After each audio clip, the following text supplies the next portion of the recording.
Hi Ryerson, this is Maddie and Big Papa. You're watching episode 2 of Spotted at Ryerson. So today we're going to be interviewing some people on the Ryerson campus and some social media experts to get their perspective on the Spotted at Ryerson Facebook page. And we want to see if it affects the Ryerson community as a whole. Or if it's just something that people think is funny and entertaining. So stay tuned, we got a lot of fun stuff.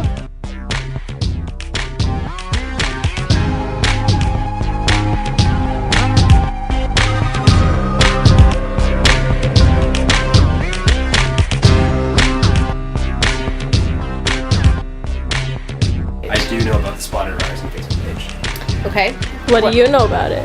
I know that it is a large page. I think it has close to 5,000 likes, very active. When questions are asked or spotted statements are made, they're highly engaged with it. People are commenting on them, liking them. You see a very real, very organic growth happening with that page. People are genuinely interested in what's being said. There's a sense of anticipation. If their names are going to be mentioned, if their friends are going to be mentioned, they're looking for some familiarity over there. It's not a new concept by any means, but it's taken on a life of its own on a digital platform.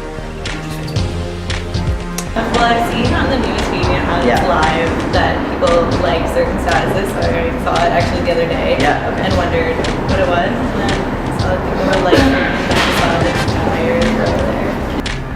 I actually knew what the purpose was. I just found it absolutely hilarious reading all these confessions about all the people around the school confessing their love. Well, like someone will see something, take your attention to it, and then you'll go through it and just spend like minutes laughing. Yeah, exactly. Do you and your friends look at it? Or like I don't know, you'll see it come on your Facebook page. yeah, like when people like it or whatever? Okay, cool. Yeah, so it comes up that way. You'll see something interesting, show it to a friend. Yeah. And then you end up spending 5 minutes looking through it and everything. I've just seen people on Facebook liking it and seeing it come together on that page. No, I haven't. I've seen a few people posting on it, but I never really looked at it.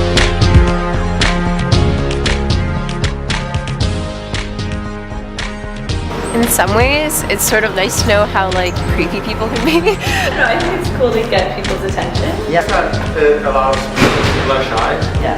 And so people can be more, they could express themselves more easily. Yeah, exactly. Instead of expressing their names or showing their identities. Social media is the new thing, so I don't think it's inappropriate or isolating. Yeah, exactly. There's like 20 pictures and cool things, maybe like news. Ryerson, I don't know. Yeah. I think the Spotted at Ryerson page is a fun thing to spend your time with, and is a bit of a gimmick, but it's there for you to spend your time with. I think some of the posts are pretty interesting, I think it's worth taking a look at. It's kind of neat. I think I'd like to send something, so. Yeah. Entertaining. I mean, that's what that is.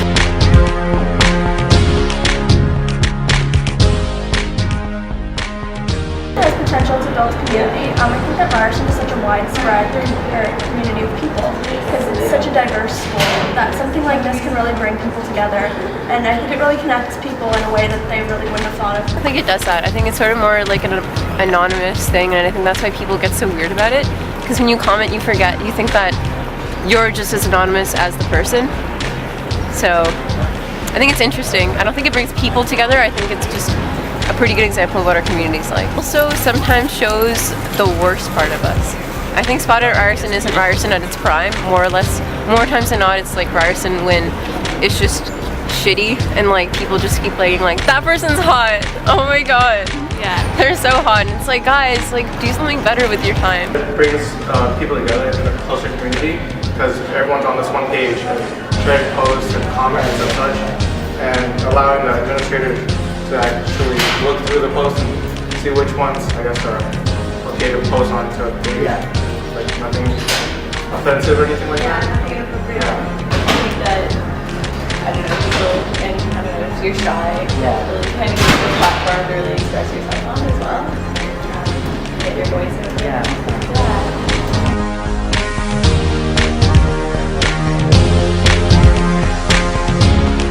Cute freshman girl who posted about approaching an older guy in the same program as her without looking thirsty. You got this. Just go up to him and start talking to him. This is totally funny because I posted about that older guy.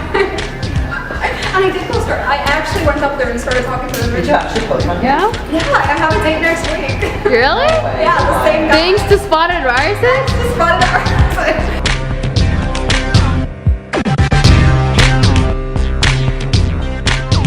The Spotted at Ryerson page, it has to do with the anonymity of posts. So people, like, it's mostly social interaction. From what I'm seeing, it's people just sending in, most of it is like them complimenting others. But that kind of thing in a social face-to-face context would have kind of negative repercussions. If you don't know the person, you're complimenting them on how they look or the way they were presenting something. So I think that the being able to put something out into the social media world without the face-to-face repercussions that would come is more important. Okay, so even if you do define it as just providing entertainment, that is still contributing to the Ryerson community.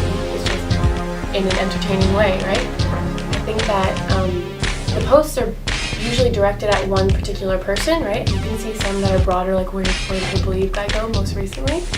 But the ones that are directed at specific people, even if it just makes that one person smile because they know they were written about, or if you see the posts that are liked by 10 people, if it makes those 10 people smile, then it is contributing to the Ryerson community in what seems to be a good way. I guess the posts I've seen are negative. I think that this type of brand could get a lot of interaction all the time, but it doesn't come out in real time. So I think that when I was reading something, the person who's sitting here wearing this, if I'm reading it 2 days later, it's like, what? But if they were posting in real time, I think that could really improve their brand, because then someone could actually look over and see that person if they were in the room or whatnot, you know. So I think that real-time posting would amplify their brand and make people better able to connect with it and give a face to the people they're talking to. I absolutely think it contributes to Ryerson as a community. I like to think of Facebook, especially Facebook. One of the strong underpinnings of the Facebook community is cult of positivity. There's like buttons, there's no dislike buttons, and similarly on Twitter, you've got favorite buttons, no unfavorite buttons. So everything that happens within Facebook, within Twitter, in social media, bringing it all back to Facebook, is closing in on this idea of encouraging positive thought. And that is very true, especially when it comes to Spotted at Ryerson, because stories are shared, people like them, people upvote them, quote unquote, people encourage them. It's hard to go on that page and not feel happy. You should stay hyper-focused and never go beyond Facebook. I think the minute they do that, it's going to take away from the original, the sense of authenticity and the sense of it being a close, small community. This is something that people don't know about, that a lot of students don't know about. I feel like, you know, before I had to learn about the word of mouth from Rosanna, for example. I didn't know about it, I couldn't find it organically. There was no way for me to be invited to it because I'm an administrator, I'm so far removed from the student experience, there was just no relevance for me to be there or even find it until a student told me about it. So it becomes this thing that is almost like an anti-corporate page, an anti-administration page. I'm very happy that it's happening because it's demonstrating to me that students are active on Facebook, that we want to share and participate in growing this sense of community here at Ryerson outside of any external influence. As you mentioned, for the reason of being amusing, delighting, just lightening up people's day. But maybe that is also a bigger component, maybe that is a bigger purpose, a bigger objective that the creators of the group did not necessarily envision when they created the page. Maybe it started off as a joke, maybe they saw another university or another college do it, and they created it, but now what has happened is it's becoming a daily source of amusement for students, and students are gravitating towards this page to see if, as I mentioned earlier, if their names are mentioned, if their friends are mentioned, and that's a huge thing, putting a smile on someone's face.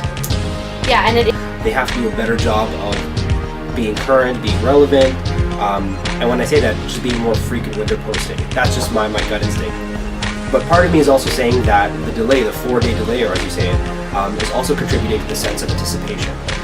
And they're building up hype, if you will, for when the next Spotted at Ryerson post will appear, which has more weight than if it were to be frequent. Again, it comes back to economics, right? So limited supply, higher demand. So if you expect it once in a while, you're more likely to pay attention because it's not diluting the experience. If you look at something like bro tips, for example, or girl tips, similar start, very infrequent, and now it's just noise on my Twitter feed, like another bro tip. Now they're really just reaching, they're really trying hard. So I like that they're taking their time with it and just we do the best ones. So as you can see, we got a lot of different reactions from the Ryerson community about the Spotted at Ryerson Facebook page. So a lot of people thought that it was a great tool and could really build a sense of community within the Ryerson